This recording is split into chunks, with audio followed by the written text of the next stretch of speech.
그러면은 자 유동 비율, 뭐 당좌 비율 이거는 뭐냐면 유동 비율, 유동 부채분의 유동 자산 곱하기 100이에요. 이거는 말 그대로 1년 안에 내가 갚을 돈보다 돈이 많으면은 이게 높겠죠. 그러니까 이건 당연히 유동 부채보다 유동 자산이 많아야 되겠죠. 그렇죠. 네, 그렇게 보시면 돼요. 그러면 유동 비율이 높아야지 좋은 거. 아, 그렇죠. 높을수록 좋죠. 왜냐면은 예를 들어서 부채가 200억이고 내 자산이 100억이에요. 그러면은 50%밖에 안 되죠. 100% 이상이 돼야죠.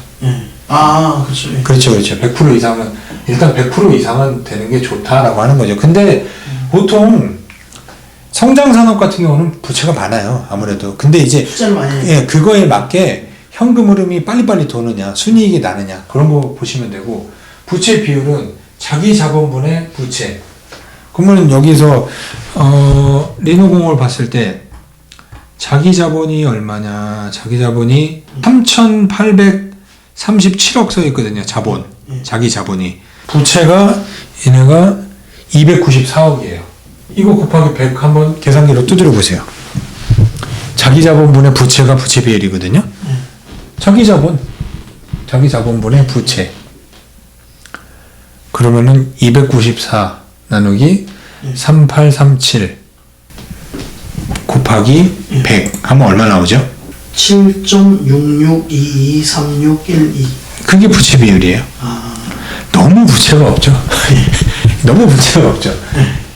부채 비율이 100% 정도가 적당하다라고 해요.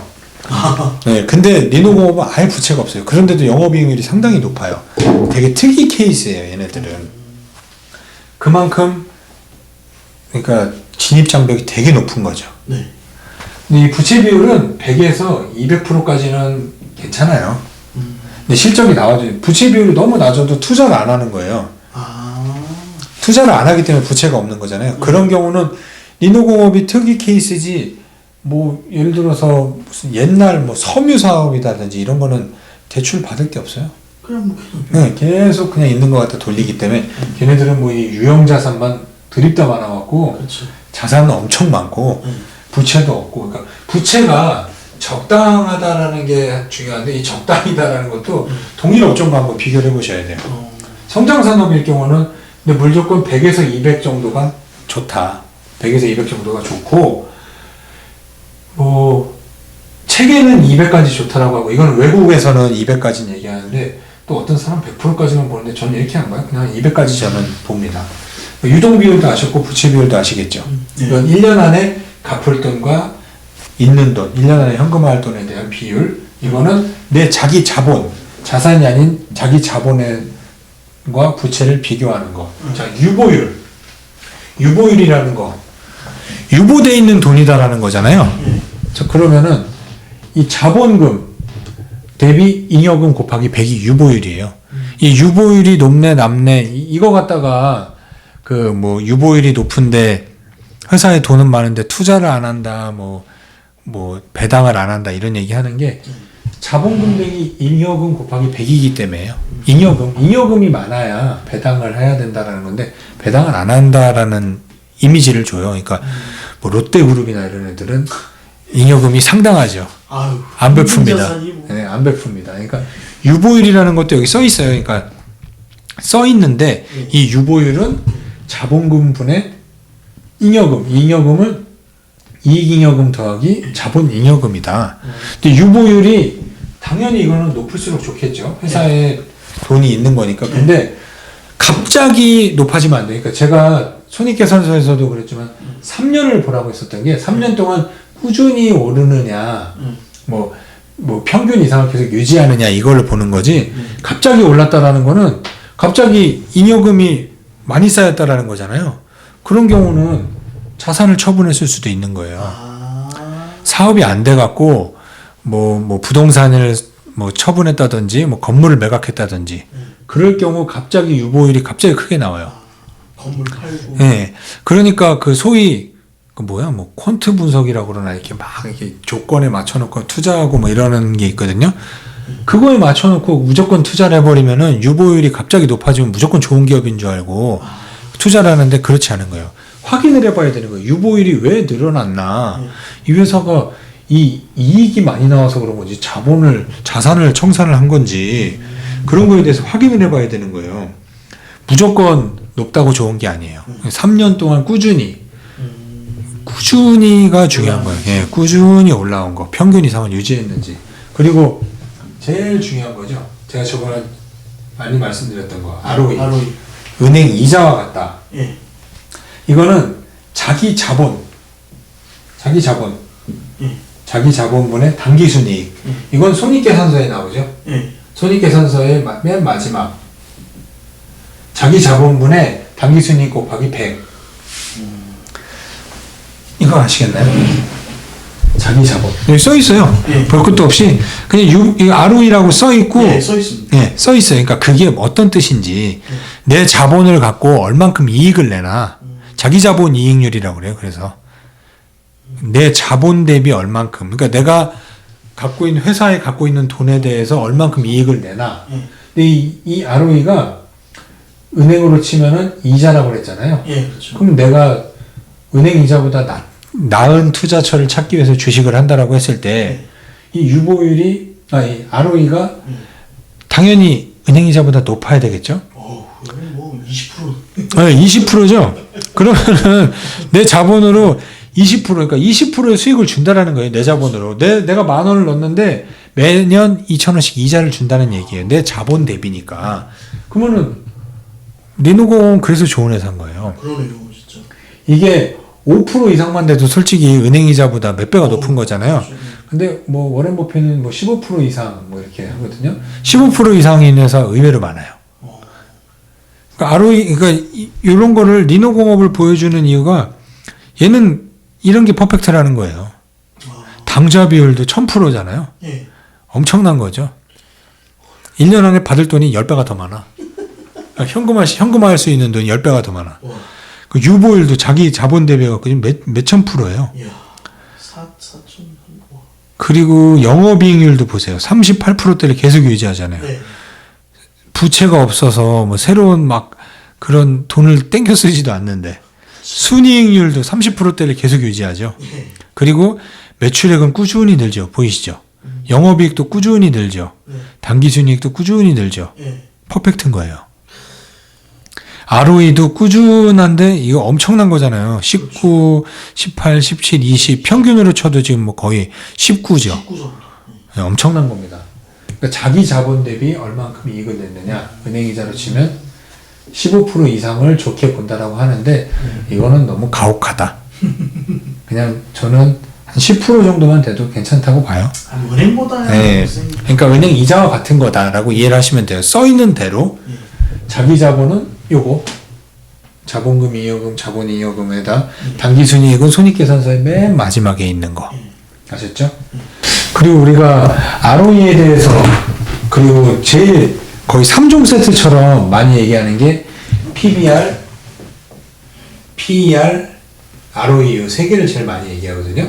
이거는 아까 말씀드렸다시피 손익계산서상에 당기순이익을 보면 되는 거고 얘는 아까 말씀드린 것처럼 자기 자본 대비 당기순이익. 얘는 발행 주식 수분의 당기순이익을 해갖고 그게 가격에서 얼마만큼의 평가를 받는지를 보는 건데 이 PBR은 청산가치를 보는 거예요.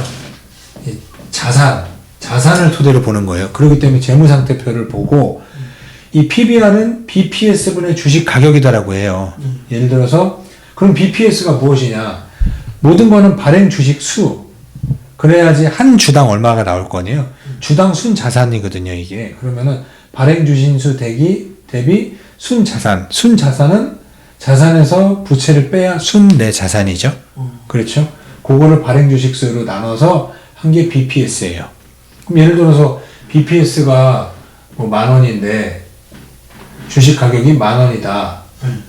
라고 하면 PBR은 1이다. 이러는 거예요. 이건 뭐냐면 PBR이 1이다라는 거는 내가 지금 이 회사 주식을 다 사서 팔면 이 자산과 똔똔이다. 이 얘기예요. 근데 PBR 1 이하는 저평가다라고 많이 해요. 왜냐면 청산가치 이하잖아요. PBR 1이 청산가치예요. 근데 그거를 저평가다라고 얘기를 하면서 사는 게 있는데, 글쎄요, 이거는 PBR 지표는 저는 요새는 많이 안 봐요. 예전에 이제 PBR 1 이하는 당연히 저평가기도 하지만, 뭐 섬유나 이런 뭐 철강이나 이런 회사들은 땅도 많고 건물도 많고 그러겠죠? 자산이 많아요. 자산으로만 보면은 PBR 1 이하가 많아요. 그 은행 같은 경우도 그렇고 다 PBR 0.3이에요. 그러면은 내가 PBR이 0.3이다라는 거는 내가 3천억을 갖고 이 회사를 사면은 1조를 벌 수 있다라는 얘기잖아요. 0.3이니까. 그러면은 그거를 과연 그걸 인수해 갖고 팔면은 그 돈을 받을 수 있을까요? 아니에요. 왜냐면은 청산을 했을 경우 이 사람들 월급도 주고 뭐하고 다 깐 다음에 나한테 돌아오는 돈은 그게 되지 않아요. 그러니까 이거는 이론상으로 그렇다라는 거예요. PBR 1은 청산가치 1. 그러니까 PBR이 0.8이다라고 하는 청산가치 이하다. 이렇게 얘기를 하는 거예요. 이건 이제 경기가 되게 안 좋을 때 많이 얘기해요. 청산가치가 중요하다. 이러면서. 근데 요거를 저는 높게 평가하지 않는 게, 뭐 4차 산업에 관련된 거, 뭐 벤처나 이런 기술주 같은 경우는 공장도 부지도 별로 안 크고 부동산도 별로 없고 그 사람들은 이 무형가치로 많이 있는데, 이 무형가치 같은 경우는 실거래가 됐을 때만 잡히는 거잖아요. 그러면 이걸로도 안 잡히잖아요. 그러니까 요거를 그냥 PBR이다라는 거는 그냥 주당 순자산 가치로 보고, 청산가치랑 비교했을 때 이 청산가치랑 비교했을 때 이 회사가 저평가다 고평가다라는 거를 보는 거지 중요하지 않아요. 이것도 똑같아요. 동일 업종과 같이 한번 보세요. 동일 업종. 리노공업 같은 경우는 PBR은 얼마인가? 2에서 3, 지금 6까지 올라갔어요. 얘 같은 경우도 엄청나게 좋은 회사인데도 보면은 PBR이 이렇게 되잖아요. 그러니까 PBR은 큰 의미가 없어요. 뭐 2든 3이든 6이든. 저는 이거 잘 안 봐요. 그래서 제가 현대기아 차를 좋아하는 이유가 뭐냐면, 걔네는 현대기아, 현대모비스, 뭐 현대위아, 뭐 그쪽 계열들, 뭐 현대글로비스 정도까지 이 회사들은 성장성이 있다고 보세요, 없다고 보세요? 성장성 있죠. 있죠. 근데 그전에는 이 PBR 1 이하 자산가치로만 평가받는 성숙산업이었어요. 맞잖아요. 자동차는 더 이상 내연기관에. 근데 걔네는 지금은 이제 전기차 시대와 맞물려서, 그리고 또 수소경제와 맞물려서 성장산업으로 들어가는 초입이죠. 그렇죠. 그러면은 걔네가 이거로 평가를 받아야 될까요? PBR로요? 아니죠. 근데 재무제표 보십시오. 현대, 기아, 현대모비스, 현대위아 전부 다 PBR 1 이하입니다. 엄청난 저평가예요. 얘네는 성숙산업이 이게 더 이상 성장하지 않고 그냥 그러려니 하는 사업 안에 들어와 있는 그 지표로 평가받는 PBR 기준으로도 1이 안 돼요. 현대모비스는 한 0.7이나 되나 그럴걸요? 현대차 지금 0.8? 그렇죠. 예. 그러면은 저는 현대기아차는 PBR 2, 3 가도 이상하지 않지 않을까요? 그렇죠. 원래 그걸로 따진다면. 그럼 PER로만 본다라고 해도 뭐 지금은 이제 조금 높게 나온 것처럼 보이지만 올해 실적을 땡겨서 봤을 때 PER이 12예요. 네. 이거 높은 거 아니죠. 성장산업인데 우리나라 평균이 12에서 15인데 그거는 성숙과 성장 모든 걸 더한 평균이잖아요. 그럼 평균 이하예요. 거기에서도 평균 이하, PBR에서도 평균 이하는커녕 청산가치에도 못 미치는 회사가 현대, 기아, 모비스입니다. 엄청 저평가예요. 그래서 저는 이쪽에 투자를 많이 하고 있습니다. 원래는 한 번도 자동차 주식을 사본 적이 없어요. 아까 말씀하셨지만 이미 이제 그 전기차 나오기 전에 성숙산업. 예, 그렇죠. 성숙산업이었죠. 그러니까 그냥 네가 이 정도만 해도 된다라고 하는 거 있잖아요. 그냥 기대치에 부응만 하면 되는 수준이었는데 지금은 기대감을 갖게 만들잖아요. 그럼 그거에 맞게 뭐 기술이 안 나오거나 그렇지 않잖아요. 요즘에 아이오닉 5 나온 거 보셨죠? 네, 봤습니다. 이뻐요. 기맥혀요. 그리고 또 EV6인가 나온 거 기아차. 그리고 현대 제네시스에서 나온 쿠페. 기막힙니다. 저는 현대차를 사보고 싶어 한 적이 없어요. 근데 그 제네시스 쿠페는 땡기네요. 거의 땡겨본 적이 없는데. 그러니까 이런 기업을 보면은 우리가 지금까지 공부한 거 뭐 손익계산서를 통해서 PER을 계산을 했을 때 수익성을 봤을 때 그리고 또 이게 안정성을 봤을 때 주식에 대해서 얘기하기가 편하잖아요. 청산가치에도 못 미치는 현대차 그리고 그 PER 기준으로 잡았을 때도 평균 이하 ROE도 늘고 있죠. 늘고 있어요. 예, 작년에는 그 엔진 리콜 요거 때문에 실적을 털은 거예요. 그 손실을 미리 쳐서 좀 떨어진 건데, 7, 나쁘지 않아요. 7이에요, 7. 그러니까 요런 재무제표를 공부하면 이게 좋아요. BPS. 여기서 나오는 발행주식분의 순자산을 했을 때 BPS가 지금 28만 6,390원인데, 현재 주가는 23만원. 그러면 저평가죠. 그렇게 보시면 되는 거예요. BPS. 예를 들면 현대차로 한번 놓고 얘기해 볼게요. 네, 현대차가 지금 BPS가 28만 6,390원. 그러니까 올해 예상 거죠? 네. 근데 현재 주식 가격은 23만 원이잖아요. 네, 23만 3,500원. 그러면은 요것만 한다고 해도 20% 수익은 날 수 있는 거죠? 그럼 20% 수익이 작은 건가요? 아니죠. 엄청난 큰 거죠. 이렇게 앞으로는 이 재무제표를 하나하나 재무제표에 대해서 설명을 한번 딱 끝낸 다음에는 종목 갖다 이렇게 얘기할 거예요. 이게 저평가일까요? 고평가일까요? 그리고 성장에 대해서 얘기를 해보고 그렇게 얘기하니까 이게 좀 와닿죠. 예. ROE는 은행 이자와 같은 거다. 내 자본 대비 얼마의 수익을 내고 있는가. ROE. 유보율은 자본금에서 잉여금 차지하고 있는 부분.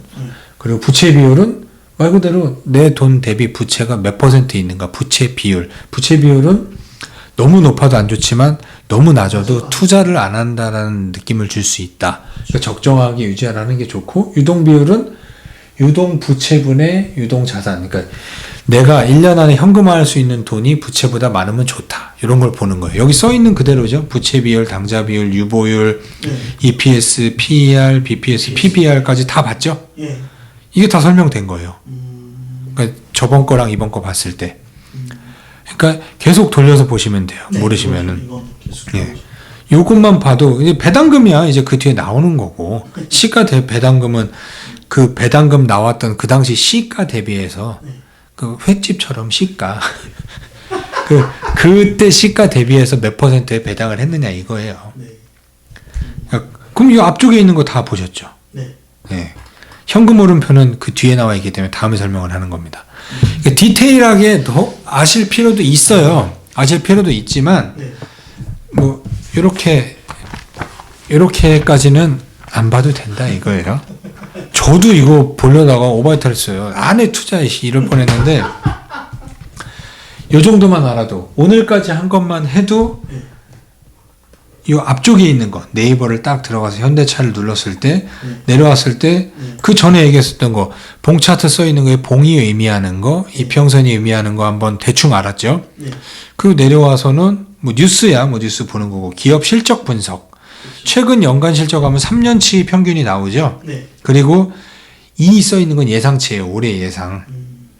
그거 보시면 되고 그 여기 뭐 연결 재무제표다라고 하는 거는 네. 뭐 자회사들도 있을 거 아니에요. 네. 그 모든 걸 연결한 재무제표인 거예요. 별도는 또 치면 나와요. 근데 요새는 뭐든지 다 연결 재무제표로 봐요. 연결 재무제표. 그러니까 여기까지면 매출액, 영업이익, 당기순이익, 영업이익률, 순이익률, ROE, 부채비율, 당좌비율, 유보율, EPS. EPS는 저번에 얘기한 것처럼 당기순이익, 주식수분의 당기순이익. 그거를 주가랑 비교한 게 PER. BPS는 여기 써 있는 대로 발행 주식 수분의 순자산을 주식 가격과 비교했을 때 PER.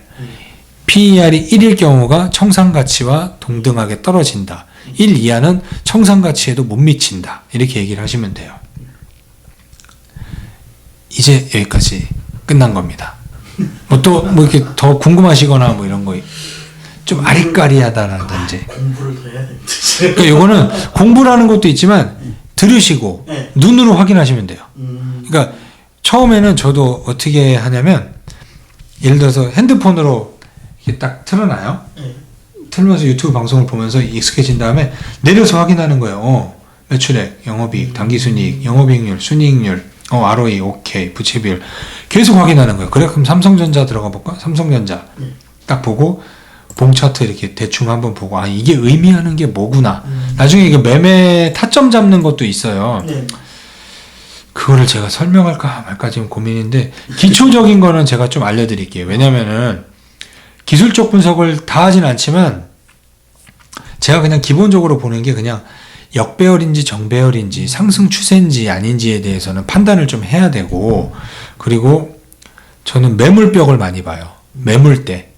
본전 심리라는 게 사람이 이 본전 심리가 되게 웃긴 게 주식이 막 떨어지고 있으면은 난 장기 투자자라는 막 스스로에게 최면을 걸잖아요. 누구한테 물어보면 어차피 오를 거라 난 괜찮아라고 하지만 그 가격이 오면 다 팔아버린다니까. 정작 100원도 수익을 못 내요. 그래서 그 매물대가 이렇게 분포되어 있는 표가 있어요. 그러면 그 가격대에 오면은 이게 되게 그걸 뚫고 올라가는데 시간이 좀 걸려요. 왜냐면 내가 본전만 오면 판다라는 속마음을 숨긴 대다수 개미 투자자들이 그때 다 던지거든요. 그래서 그때 거래량도 좀 봐야 되는 거고요. 그래야지 눌림목이 형성된다라는 게 거래량이 나왔을 때 눌림목을 보고 들어가는 거예요. 그거는 제가 다음에 한번 차트를 통해서 한번 보여드릴게요. 알겠습니다. 오늘은 재무상태표까지 했습니다. 어떠십니까? 아, 좀 뭐 그런데 계속 들어야 될 것 같아요. 예, 오늘도 고생하셨고 네. 항상 말씀드리지만 저는 전문가가 아니고요. 저는 그냥 주식 선배입니다. 선배니까 먼저 배웠었던 거를 이 후배님들에게 알려주고 싶은 거고 이 마음은 그냥 여러분이 공부하셨으면 이게 주식은 불로소득이 절대 아닙니다. 내가 공부한 만큼 그리고 내가 노력한 만큼 근데 그 노력이 내가 그동안 살아오던 쓸 때 했었던 것과 같은 그 노동력을 요한다든지 많은 시간을 요하는 거에 비하면 훨씬 작지만 성과는 큽니다. 그러니까 여러분 공부하십시오.